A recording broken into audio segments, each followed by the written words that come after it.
So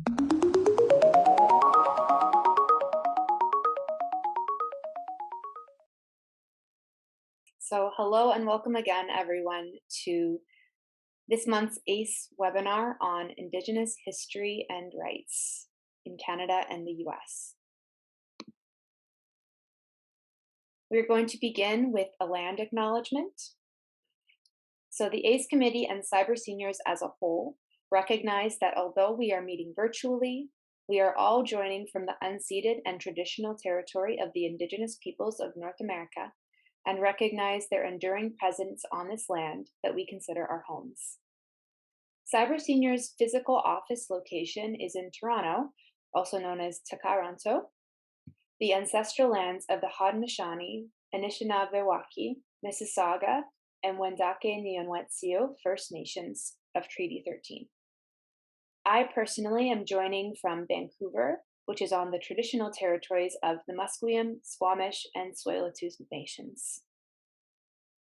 We come from a place of respect for this land, alongside its long-standing traditions, cultures, languages, and history. We also recognize the unjust assimilation and denial of the rights of Indigenous peoples, the cultural genocide, and the generational impact of past and present systemic inequalities. The ACE Committee, myself included, are committed to actively working against colonialism and towards truth and reconciliation by listening to Indigenous voices and deepening our own understanding of their land and communities. We are all treaty people and accept our responsibility to honor our relations with First Nations, Métis, Inuit, and other Indigenous peoples. And then we have a quote here from Dr. Susan Blom. Our ancestors didn't choose to come here. This is our home. This is our land. There is nowhere we can go. This is where we're from. Now we are going to go through some terminology. Since there are many different words that are used to describe Indigenous people, we are going to break them down. So the literal definition of the word Indigenous is originating or occurring naturally in a particular place. It refers to all individuals and communities who are native to a place, the original inhabitants of the land. There are Indigenous peoples all over the world, not just in North America, with distinct languages, cultures, and systems of governance. So Indigenous can be used as somewhat of an umbrella term to refer to all Indigenous peoples of all places and all times. And it's usually the most respectful word to use, especially if you do not know someone's particular identifier. Indian. Indigenous peoples were first called Indians by early European explorers who thought they had reached India when first encountering North America. Though many Indigenous peoples will still refer to themselves as Indians, as that is what many of them have grown up with, and what many Indian bands still refer to themselves as Indian bands, still many others are offended by the term. So it's a good idea to avoid it unless you are talking about history or government policy, or again, someone's particular band. So for example, if you're talking about the Indian Act, that would be a time when it's appropriate to use that word. There are around 901,053 registered Indians in Canada, about half of whom live on reserve and the other half off reserve. And now we'll discuss the three Indigenous groups of people within Canada. The first being First Nations. Most communities primarily living on reserves across Canada refer to themselves as First Nation and identify themselves by the nation to which they belong.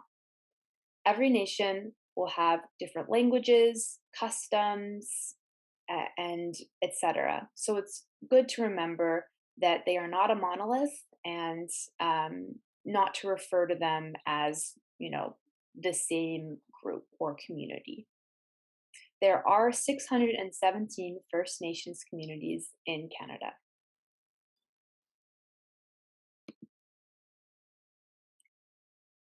The second group is called Métis.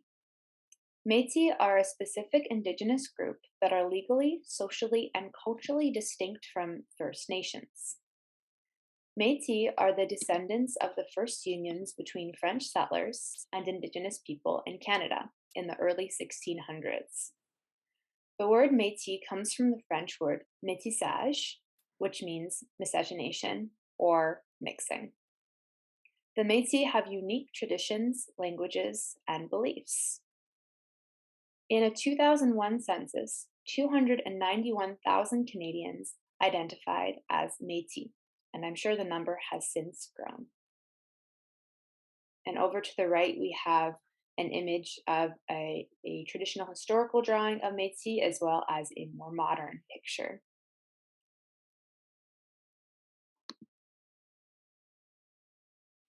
And then the third category is Inuit. They are another specific group of Indigenous peoples located in what we call Canada that are both legally and culturally distinct from First Nations and Métis. Historically, they inhabit northern regions, the Northwest Territories, Yukon, northern Quebec, Labrador, and Nunavut in Canada, as well as Alaska and Greenland outside of Canada. There are 53 Inuit communities across Canada and approximately 64,235 individuals. Please note that the term Eskimo, although in the past it was a very common term to use to identify Inuit people, it's actually quite offensive and derogatory to Inuit people, so please do not use this word. And here we have a couple more identifiers. Aboriginal is another collective term that refers to First Nations, Métis, and Inuit people in Canada. It is the term used in the Canadian Constitution and coined by the government. And because of this, it is not so widely used in modern day because of its close proximity to the government and negative connotations around the word. And then there's Native or Native American, which is a term more commonly used in the United States. Many Indigenous people, both in Canada and the US, will refer to themselves as Native. However, some might be offended by it as well. So again, Indigenous is usually the good word to use if you're not sure of someone's particular nation or identifier. And there are 574 federally recognized Native American tribes in the United States, with more than 5 million people. So that's about 1.5% of the population of the United States. And just a note on using people versus peoples. You might notice in this presentation, for the most part, we refer to Indigenous peoples with an S. And this is because the plural term is usually considered more respectful, as it recognizes through language that the Indigenous populations of Canada and the US and from all over the world are comprised of many unique groups with their own traditions, beliefs, culture, and language. So, as I said before, they are not a monolith. And though we refer to Indigenous peoples in general terms throughout the presentation to talk about, statistics and history, we should not generalize them because they are, very different and very diverse. And remember, if you are unsure which term is appropriate to use to describe someone, ask them. Their culture, history, and traditions are important to recognize correctly and with respect, and you don't want to make assumptions or accidentally offend anyone. Note that none of these terms should be used in a sense that they belong to Canada or America. For example, saying our Indigenous peoples or Canada's Indigenous peoples. These communities are their own sovereign nations, which were forced to assimilate into Canadian culture, and many do not consider themselves to be Canadians or Americans as a result. Now we are going to go over a brief history Turtle Island. Many of what we now call North America's original inhabitants referred to it as Turtle Island before colonization, and many still do, instead of saying Canada or the US. It comes from oral stories of a turtle that holds the world on its back, supporting the world and life itself. It is a story told by elders and passed on through generations, and it often symbolizes life as it acts as the center of creation. And over here we can see a picture which talks about the legend of Turtle Island. And it says the head of the turtle is the Arctic Islands. The front right leg is Labrador and Quebec. The back right leg is Florida. The front left leg is Alaska. And then the tail appears to be Central America, and Mexico would be.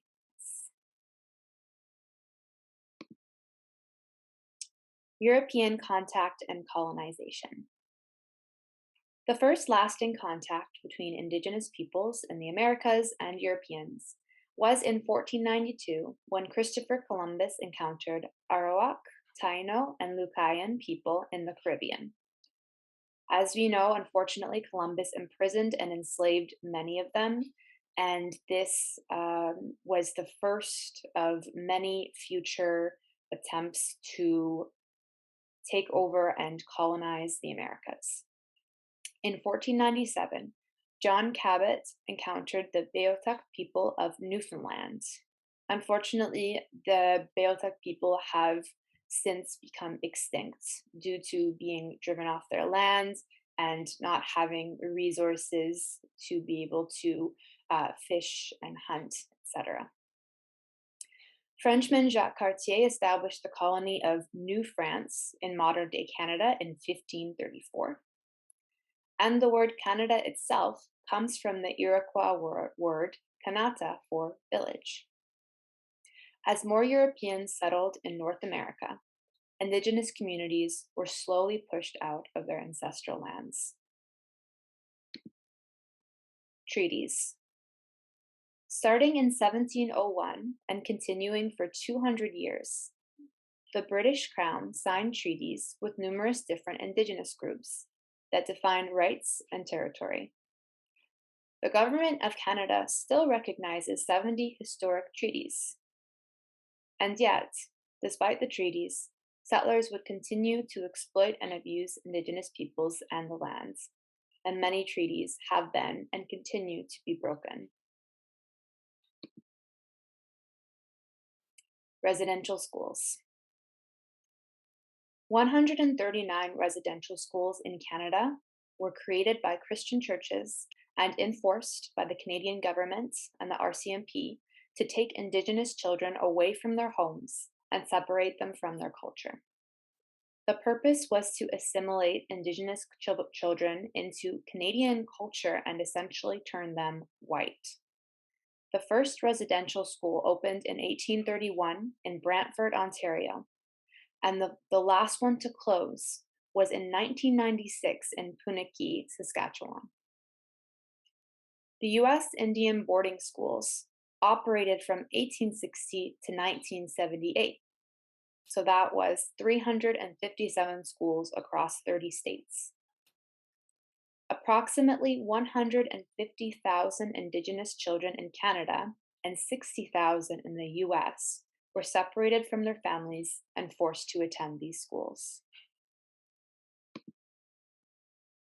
And here we have a quote from John A. Macdonald, the first Prime Minister of Canada. "When the school is on the reserve, the child lives with its parents, who are savages, and though he may learn to read and write, his habits and training mode of thought are Indian. Indian children should be withdrawn as much as possible from the parental influence, and the only way to do that would be to put them in central training industrial schools, where they will acquire the habits and modes of thought of white men." And this really just goes to show how the origins of this country are inextricable from white supremacy.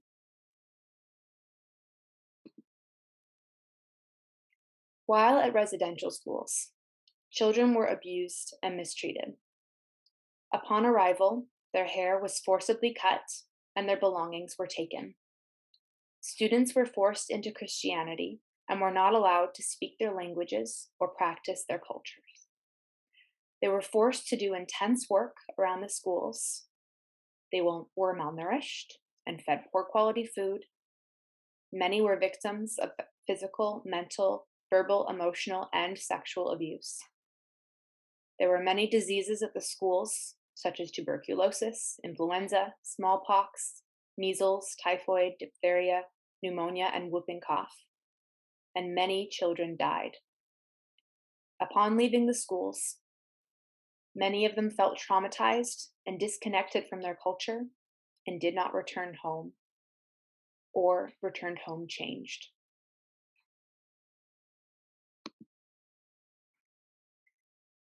In recent history, in May 2021, just last year, Te Kamloops Te Secwepemc First Nation in British Columbia started a search with specialists to uncover remains of children who attended Kamloops Indian Residential School.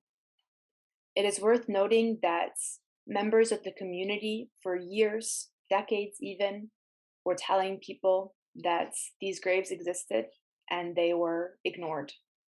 And yet, they found 215 bodies in unmarked graves. Since then, many other schools have been conducting their own searches.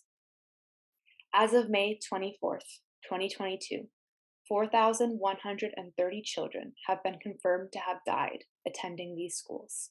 However, the estimation for this number is at least 6,000 and could be much higher.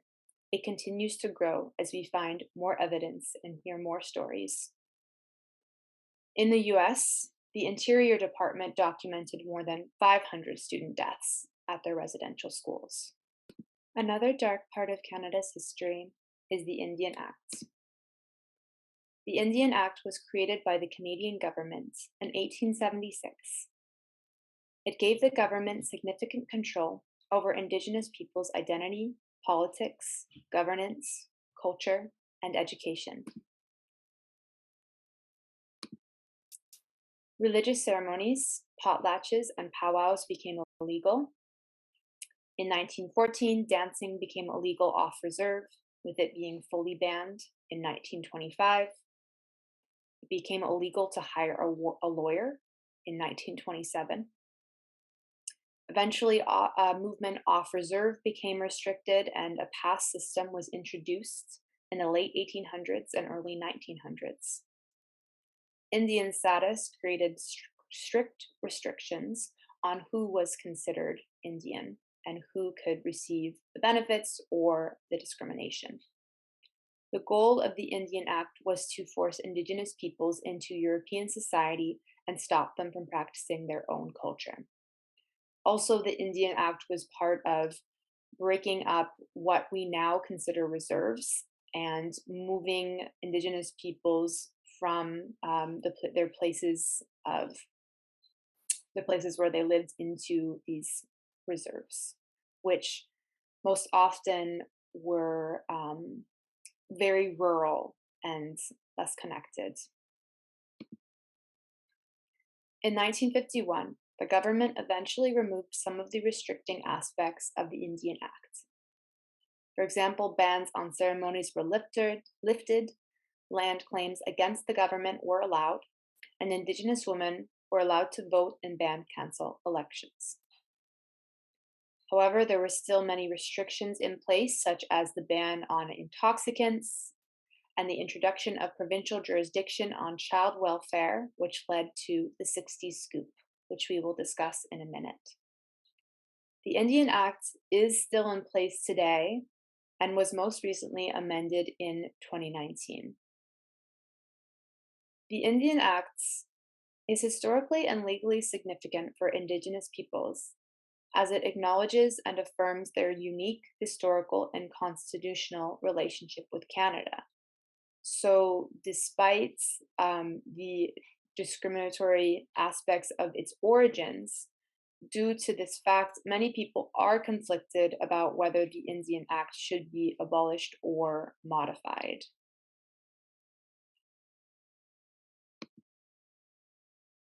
The 60s scoop.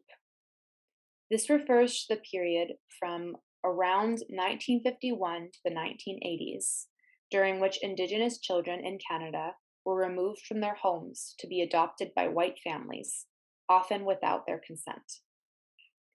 Provincial and state child welfare agencies opted to take Indigenous children from their homes rather than provide community resources and supports to families who were struggling for various reasons, many of which were struggling due to trauma from residential schools. It is estimated that around 11,000 to 20,000 Indigenous children in Canada were affected by this. Similarly, in the 1950s, 25 to 35% of Indigenous children in the United States were moved from their families into interstate adoptions and foster care placements. The Child, Family, and Community Services Act in 1980 required social workers to notify band councils of a child's removal from the community, so this was a step forward. However, Indigenous children continue to make up a large percentage of children in foster care.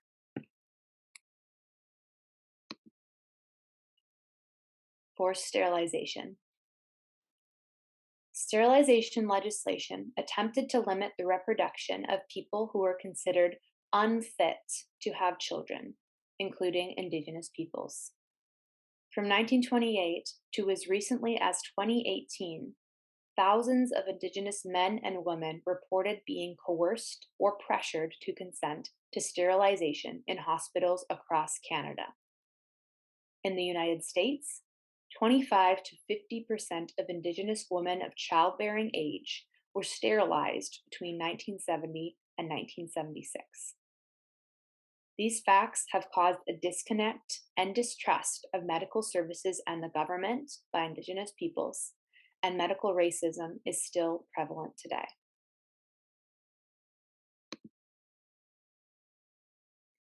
Now we're going to go into how some of these, the history has translated and continues to appear in the present through modern issues.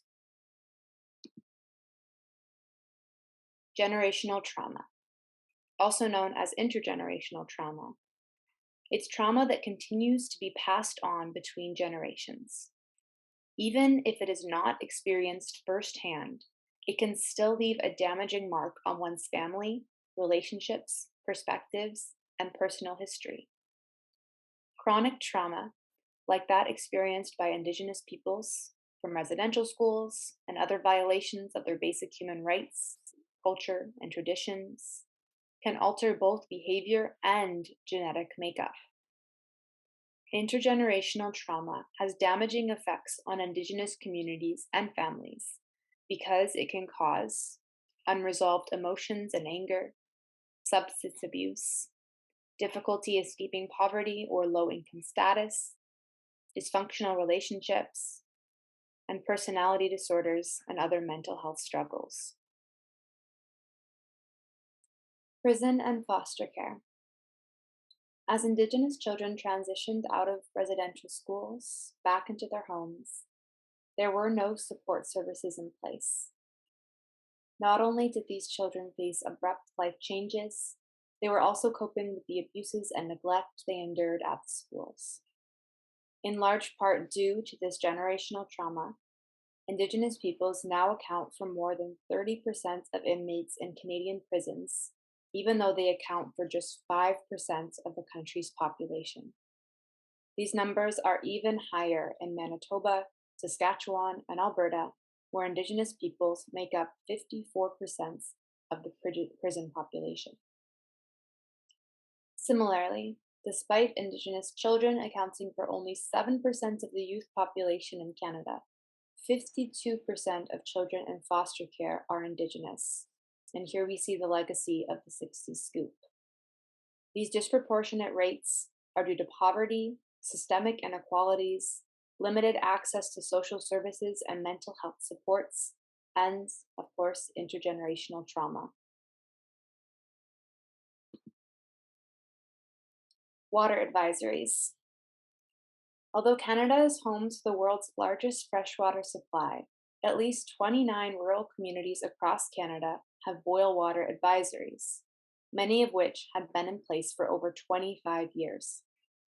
73% of First Nations water supply are at medium to high risk at any given time, and one water advisory can impact as many as 5,000 people, giving them lack of access to safe drinking water. In 2015, Prime Minister Justin Trudeau did commit to combat long term water advisories before March 2021. However, we are in 2022, and as we mentioned, there are still at least 29 with boil water advisories. 128 long term advisories have been lifted, and it is a really good step in the right direction, but much more must be done. Mercury poisoning in grassy narrows. Alongside the extensive list of water advisories, Grassy Narrows, among a few other reservations, is heavily impacted by mercury poisoning. 60 years ago, over 9,000 kilograms of mercury from a paper mill and Dryden pulp was dumped into the English Wabigoon River. Today, an estimated 90% of their population has symptoms of mercury poisoning from drinking water and fishing, including neurological issues and seizures, nervous system dysfunction, numbness in the fingers and toes, and cognitive delays and shorter lifespans. Murdered and missing Indigenous women and girls. Native American women make up a significant portion of North America's missing and murdered cases, despite, again, only being 5%, less than 5% of Canada's total population.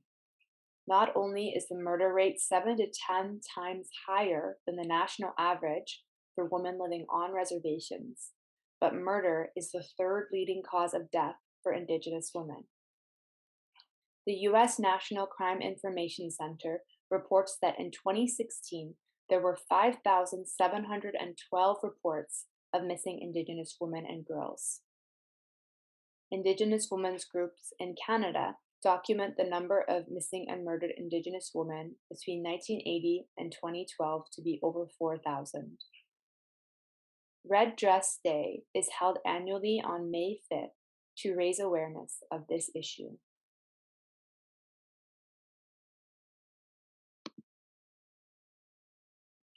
So we have covered a lot of very disheartening, a lot of really hard things that have happened in the past and things that are continuing to happen in the present. But let's talk about the kind of future that we want to create through allyship and positive forward steps.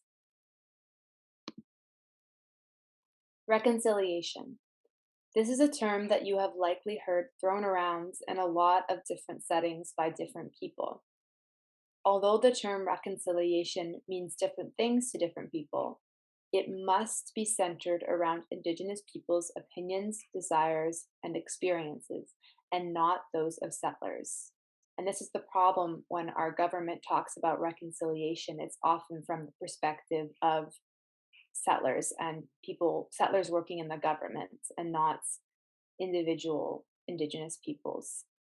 The Truth and Reconciliation Commission of Canada was a class action settlement in Canadian history to recognize the generational harm and trauma created by residential schools and assimilation among former students, families, and Indigenous communities across the country, and to facilitate reconciliation. It holds the Government of Canada accountable for their words and actions. And you can read the Commission's 94 calls to actions using this link here. They include elements of child welfare, language and culture, justice, equity, and much more, towards improving the lives of Indigenous peoples today and in the future. For many, reconciliation could look like self government and autonomy, the elimination or modification of the Indian Act, as was mentioned, guaranteed clean water and safe housing on Indigenous reserves and rural communities, financial compensation, free education, the elimination of racial discrimination and bias in healthcare, education, and other public services, and mandatory accurate Indigenous education in schools. These are just a few different ideas and causes that people are fighting for. There are many others. And as mentioned, of course, reconciliation looks like different things for different people. So it's important to listen. Land acknowledgements. Northwestern University has said, it is important to understand the long-standing history that has brought you to reside on the land, and to seek to understand your place within that history. Land acknowledgements do not exist in a past tense or historical context. Colonialism is a current, ongoing process, and we need to build our mindfulness of our present participation. So, this is why land acknowledgements are one thing you can do, really the least you can do, um, to acknowledge the history and the presence of colonialism and the lands that we live on. That being said, if land acknowledgements are not also accompanied by tangible action, then they can seem kind of hollow and ineffective. We have another quote here from Mary Lyons of Leech Lake Band of Ojibwe. When we talk about land, land is part of who we are. It's a mixture of our blood, our past, our current, and our future. We carry our ancestors in us, and they are around us, as you all do. Land Back movements. The Land Back movement is an Indigenous-led movement that fights for equitable access to land and resources for Indigenous people. Though 50 to 65% of the world's entire land mass is occupied by Indigenous peoples, only around 10% of the world's land is legally recognized as belonging to them. And as we have discussed throughout history, Indigenous communities have been removed and relocated to ever diminishing reserves. Both in areas where there are treaties and areas with none, the Canadian government took and continues to take Indigenous land without consent of the inhabitants. The state will often grant injunctions to companies to occupy Indigenous land, for example, by laying pipelines even against the wishes of the community. One recent example of that being the Trans-Canada Pipeline, which they are still building despite many Indigenous communities and individuals dissenting. Many are fighting and have fought the government in court and outside it through protests to protect their land and reclaim dispossessed land.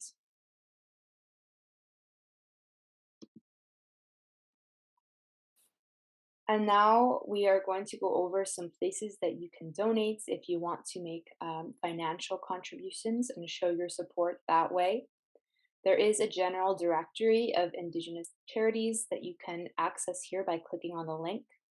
And we have also made up a Google Doc full of resources from this presentation that you have access to as well, including charities, pieces of media, government documents, and other informative resources.